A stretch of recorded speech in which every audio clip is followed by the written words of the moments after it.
वर्ष 2014 से पहले आप यदि बैक बेंचर थे और 2023 में आप मोदी और योगी से बड़े हिंदू हैं, तो आपकी छटपटाहट समझी जा सकती है, क्योंकि आप इस परिदृश्य में तब अवतरित हुए जब युद्ध का मैदान लगभग जीत लिया गया है। जिन्होंने इस युद्ध को लड़ा और जीता, वे अपने घाव सही कर रहे थे, वे अपनी अपनी जिंदगी में लौट रहे थे। तब आप आए और कंस्ट्रक्टिव क्रिटिसिज्म के नाम पर ज्ञान बांटना चालू कर दिए। यहाँ ये होना चाहिए, वहां वह होना चाहिए, ये ऐसा होना चाहिए, वे वैसा होना चाहिए। जिस डिसिप्लिन से यह युद्ध जीता गया, उस डिसिप्लिन का आपको ज्ञात होता ही कहां है। आप तो दूर से बैठकर रिजल्ट का वेट कर रहे थे। वर्ष 2014 यूं ही नहीं आया। 2004 से 2014 के बीच का समय आपकी मेमोरी से गायब हो चुका है।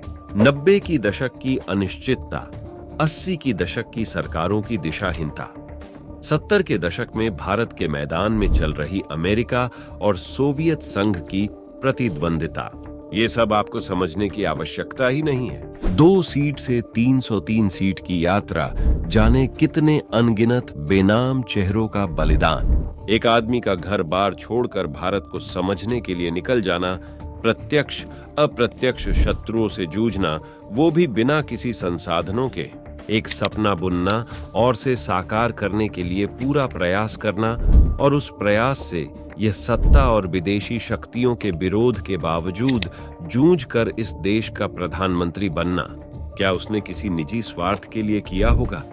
ध्यान से देखिए, भावनाओं का बहुत स्थान नहीं है। अभी तो इस उथल पुथल समंदर में हिंदू रूपी जहाज डूबती हुई स्थिति से स्टेबिलिटी की स्थिति में आना शुरू हुआ है। असल यात्रा तो अभी बाकी है।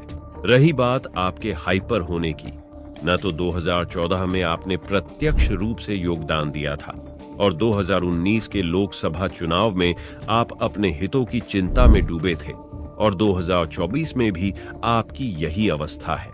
आपको अपना तरीका मुबारक, हमें अपना तरीका मुबारक। रन रेट भले ही थोड़ा ऊपर नीचे हो जाए, बस याद रखे आउट नहीं होना है। 2004 में यही गलती हुई थी और सरकार बनते ही हिंदुओं को सदियों पीछे धकेल दिया गया था। हम भूल नहीं सकते कि इतिहास में पहली बार साधु संतों पर झूठे आरोप लगाकर जेल भेजा गया था।